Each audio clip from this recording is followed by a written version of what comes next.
बच्चों नमस्कार, मैं सचिन। आपका स्वागत है आपके अपने यूट्यूब चैनल रोजगार विद सचिन पर। बच्चों री आंसर की आप लोगों ने देख ली होगी और बहुत बच्चों के मन में ये है कि हमारे जो अंक हैं, कुछ के अंक कम हो गए, कुछ के अंक बढ़ गए हैं और री आंसर की आने के बाद कि उनको कोई ऐसा फार्मूला नहीं मिल पा रहा जिससे वह अपनी एक्यूरेसी चेक कर सकें कि हमारे कितने अंक हैं। बच्चों इस वीडियो के माध्यम से मैं आपको बताना चाहूँगा कि 23 तारीख से 31 तारीख तक कौन सी शिफ्ट में कितने प्रश्न गलत हैं और कौन सी शिफ्ट में कितने प्रश्नों के एक से अधिक भर्ती बोर्ड ने उत्तर दिए हैं। इस सभी जानकारी सुनने से पहले जिन बच्चों ने अभी तक हमारे चैनल को बेटा सब्सक्राइब नहीं किया है, प्लीज सभी विद्यार्थी चैनल को जरूर सब्सक्राइब करें और बेल आइकन को जरूर दबाएं। बच्चों देखो, अगर मैं बात करता हूं 23 तारीख की, तो 23 तारीख की फर्स्ट शिफ्ट में एक सवाल कैंसिल हुआ है और दो प्रश्न ऐसे हैं जिनके एक से अधिक उत्तर हैं। दो प्रश्न 23 अगस्त की सेकंड शिफ्ट में कोई सवाल कैंसिल नहीं है और 5 प्रश्न बेटा ऐसे हैं जिनके एक से अधिक अंक उत्तर हैं। 24 तारीख की फर्स्ट शिफ्ट में एक प्रश्न ऐसा है जो कैंसिल है और 5 प्रश्नों के एक से अधिक अंक दिए गए हैं। 24 अगस्त की सेकंड शिफ्ट में कोई भी प्रश्न गलत नहीं है और 3 प्रश्न ऐसे हैं जिनके एक से अधिक अंक हैं। 25 अगस्त की सेकंड शिफ्ट फर्स्ट शिफ्ट में 3 प्रश्न गलत हैं, कैंसिल हैं और 3 प्रश्न ऐसे हैं जिनके एक से अधिक उत्तर दिए गए हैं भर्ती बोर्ड द्वारा।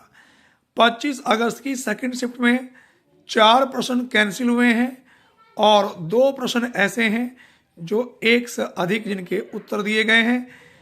30 अगस्त की बेटा फर्स्ट शिफ्ट में एक प्रश्न कैंसिल है और 2 प्रश्न के एक से अधिक अंक दिए गए हैं। 30 अगस्त 2024 सेकंड शिफ्ट 6 प्रश्न गलत हैं और 2 प्रश्नों के बेटा एक से अधिक अंक दिए गए हैं। 31 अगस्त 2024 की फर्स्ट शिफ्ट में 2 प्रश्न कैंसिल हुए हैं और 2 के प्रश्न के एक से अधिक उत्तर दिए गए हैं। और 31 तारीख की सेकंड शिफ्ट में तो बहुत ज़्यादा हद हो गई, 7 प्रश्न कैंसिल हैं और 3 प्रश्न बच्चों यहाँ पर गलत हैं। अब बच्चों के मन में ये दुविधा है कि सर नॉर्मलाइजेशन में क्या खेल होगा, किसके नंबर बढ़ेंगे और किसके नहीं बढ़ेंगे।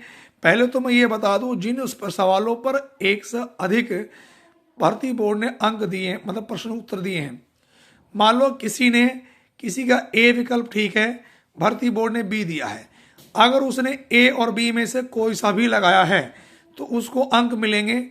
अदरवाइज उसने ऐसा नहीं किया है तो बेटा उसको अंक नहीं मिलेंगे। दूसरी बात, नॉर्मलाइजेशन भर्ती बोर्ड किसे देना चाहिए? जिन शिफ्टों में ज़्यादा प्रश्न गलत हैं तो मेरे हिसाब से नॉर्मलाइजेशन उन्हें मिलना चाहिए, क्योंकि अगर किसी शिफ्ट में 6 प्रश्न गलत हैं तो बच्चों के 8-10 मिनट उन प्रश्नों को करने में जरूर खराब हुए होंगे और उस समय का जिम्मेदार बच्चा नहीं है, भर्ती बोर्ड है। जहां तक मेरा मानना है ऐसे बच्चों को नॉर्मलाइजेशन ज़्यादा मिलना चाहिए। और बच्चों की ये भी है कि बच्चों के मान लो किसी शिफ्ट में 7 सवाल कैंसिल हो गए तो बेटा उसको 150 में से 7 आप माइनस करेंगे तो 143 प्रश्नों में से टोटल हमारा स्कोर माना जाएगा। अब किस आधार पर बच्चे अपने अंक निकाल सकते हैं, उसके लिए एक फॉर्मूला दिया है भर्ती बोर्ड ने कि गलत प्रश्न के लिए सूत्र है। सूत्र क्या है कि सही उत्तर गुणा निर्धारित अंक बटे सही प्रश्नों की संख्या। मान लो किसी बच्चे के 100 प्रश्न करे हैं, उसने सही है, 300 का पूर्णांक है और मान लो 4 प्रश्न उस शिफ्ट में कैंसिल हो गए हैं तो 146 हमारे पास प्रश्न बचे। तो 100 इंटू 300 बटे 146, तो कुल मिलाकर उस बच्चे के जो अंक बने 250.47, जबकि 100 के हिसाब से एक प्रश्न 2 नंबर का है तो 200 100 दूनी हमारे पास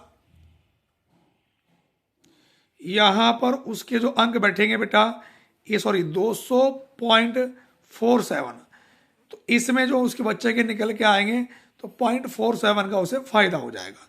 दूसरा, मान लो किसी बच्चे के 80% ठीक हैं, 4 गलत हैं, तो 150 में से 4 कम करेंगे तो 146 टोटल प्रश्न हुए।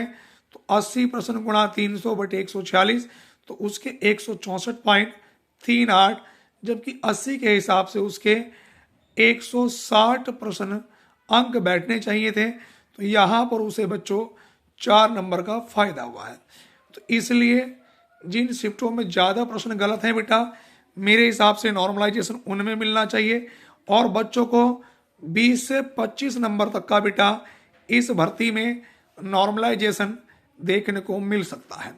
दूसरी बात, री आंसर की आने के बाद मैं कह सकता हूं कि 140 प्लस वाली लड़कियां और 150 प्लस वाले लड़के, मैंने शुरू में भी किया था, अब भी कह रहा हूं, सभी विद्यार्थी अपनी फिजिकल की तैयारी करें।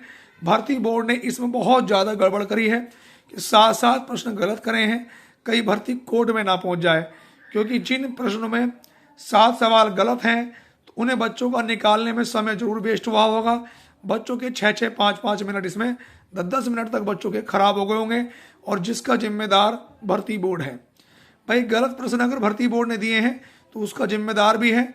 या तो इन बच्चों को नॉर्मलाइजेशन ज़्यादा मिलना चाहिए, और 1,80,000 बच्चे फिजिकल में पास करे जाएंगे फिजिकल के लिए। तो इसलिए कट ऑफ मेरा मानना है female candidate 140 plus, male candidate 150 plus. तो जिन विद्यार्थियों के भी इतने अंक हैं बेटा, सभी विद्यार्थी अपने फिजिकल की तैयारी करते रहें, किसी के बहकावे में ना आए। रिजल्ट भी आप लोगों का मुझे लगता है कि 5 नवंबर तक हर हाल में जारी हो जाएगा, और 15-20 नवंबर के आसपास से बेटा आप लोगों के फिजिकल शुरू हो जाएंगे। मैं पहले भी कह चुका हूँ, फिर दोबारा कह रहा हूँ बेटा कि फिजिकल में आप लोगों को ज़्यादा समय नहीं मिलेगा, 10 से 15 दिन का समय मात्र आपको फिजिकल के लिए मिलेगा। जिनके कम अंक हैं वो भी अपने फिजिकल की तैयारी करें, क्योंकि 5 किलोमीटर रेस लड़कों के लिए है, 2.4 किलोमीटर लड़कियों के लिए।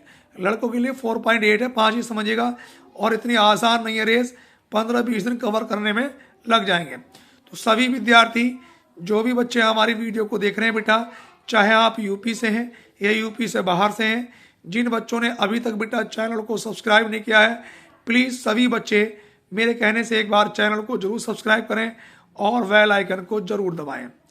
और सभी बच्चों को दीपावली, गोवर्धन पूजा और भैया दूज की बहुत बहुत हार्दिक शुभकामनाएं। बहुत जल्द मिलते हैं बच्चों आप लोगों से नेक्स्ट वीडियो में। धन्यवाद। जय हिंद, वंदे मातरम।